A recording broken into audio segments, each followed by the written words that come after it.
नमस्कार, मैं अभिराज और आप देख रहे हैं वीके न्यूज। 3 कृषि कानून के खिलाफ चल रहे किसान आंदोलन को 3 महीने से ज्यादा का वक्त हो गया है। सुप्रीम कोर्ट ने इन तीनों कानून पर रोक लगा दी है, लेकिन फिर भी एक कथित किसान सड़कें खाली करने को तैयार नहीं है और इसका हर्जाना आम जनता को भुगतना पड़ रहा है। इन आंदोलनकारियों के रवैये की वजह से न सिर्फ आम लोग बल्कि मजदूर और खुद किसान भी काफी परेशान हो चुके हैं।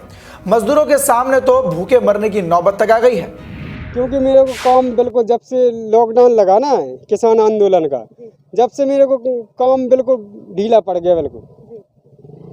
अब मैं खाने के लिए तरस रहा हूँ, बताओ खर्चे के लिए तरस रहा हूँ। कैसे बाल बच्चे पालेंगे हम? पढ़ा रहे यहीं झड़ोदे स्कूल में। अब कैसे 2 महीने 2000 के कमरे पे रहता हूँ किराए पे। अब 2000 तो कमरा किराया हो गया, वो कैसे रहेंगे बताओ, कैसे खर्चा चलाएंगे? तो सुना आपने, सड़कें जाम करने की वजह से मजदूरों को काम नहीं मिल रहा और जो अपना काम धंधा करते हैं उनका भी धंधा इनकी वजह से चौपट है। व्यवहार तो बहुत खराब चल रहा है। जब लंगर चल रहा है फ्री में तो पैसों का कौन खाएगा? लंगर सब काम वाम बहुत ढीला है, बहुत ज़्यादा। बस ऐसे टाइम पास। मजदूर और सिर्फ काम धंधे वाले ही नहीं बल्कि असली किसान भी इस आंदोलन से अब अजीज हो चुके हैं और उन्हें भी इस आंदोलन के खिलाफ बगावत का बिगुल फूंक दिया है। टिकरी बॉर्डर के आसपास के गांव के किसानों ने इन आंदोलनकारियों के खिलाफ मोर्चा खोलते हुए इन्हें जगह खाली करने का अल्टीमेटम दे दिया है और 10 दिन में जगह खाली ना करने पर खुद इन्हें उठा के फेंकने का फैसला लिया है। हम 10 दिन का इंतजार कर रहे हैं गाँव ये।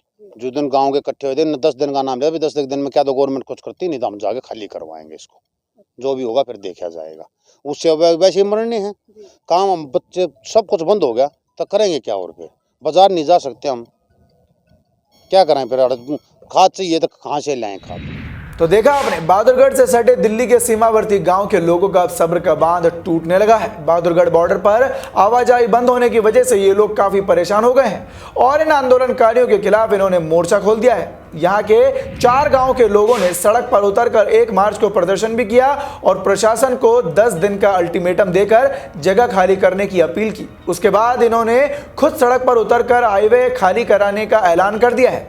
किसानों ने यह तक कह दिया कि अगर प्रशासन इसे खाली नहीं कराता है तो यहाँ दंगे भी हो सकते हैं। अरे गांव की पंचायत भी हुई थी, अगर जो नहीं उठते हैं तो खुद गांव के साथ झगड़ा होगा। डकैत तो आने की तो बात ही दूर कीजिए, इसको उठाने वाले हैं। 1-2 दिन में उठा देंगे। अगर जो गवर्नमेंट ने कुछ नहीं किया तो यहाँ दंगा भी हो सकता है। इतने परेशान हो चुके हैं। जी हाँ, दरअसल आपको बता दें कि नजफगढ़ विधानसभा क्षेत्र में स्थित झाड़ौदा कला और नीलवाल गांव से जितनी दूरी नजफगढ़ की है उससे काफी कम दूरी बहादुरगढ़ की है। चाहे बच्चों की पढ़ाई लिखाई हो या फिर रोजमर्रा से जुड़ी जरूरतमंद चीजें, तमाम चीजों के लिए लोग बहादुरगढ़ ही जाते हैं। लेकिन अब बहादुरगढ़ जाने का कोई सीधा रास्ता नहीं होने के कारण लोगों के लिए छोटी सी दूरी भी काफी लंबी बन चुकी है। अगर पैदल बहादुरगढ़ के लिए जाएं तो गांव से करीब 3 किलोमीटर की दूरी तय करनी पड़ती है।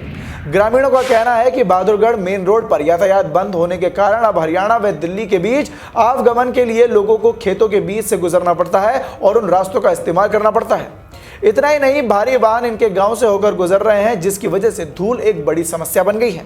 सड़कों के किनारे खेतों में लगी फसल पर धूल की मोटी परत जमा हो गई है। धूल की इस परत की वजह से पौधों का विकास भी नहीं हो पा रहा है और इसका असर सीधे तौर पर फसल और खेती पर पड़ रहा है। गांव के किसान पहले सब्जी दूध बेचने के लिए बहादुरगढ़ जाते थे, लेकिन इसका भी अब काफी नुकसान हो रहा है। इसलिए किसान भी इन आंदोलनकारियों के परेशान हो चुके हैं और इनके खिलाफ हो गए हैं और उन्हें उठाने के लिए उन्होंने भी कमर कस ली है। वैसे किसानों के इस फैसले पर आपकी क्या राय है? हमें कमेंट सेक्शन में कमेंट कर जरूर बताएं और देखते रहें वीके न्यूज। धन्यवाद।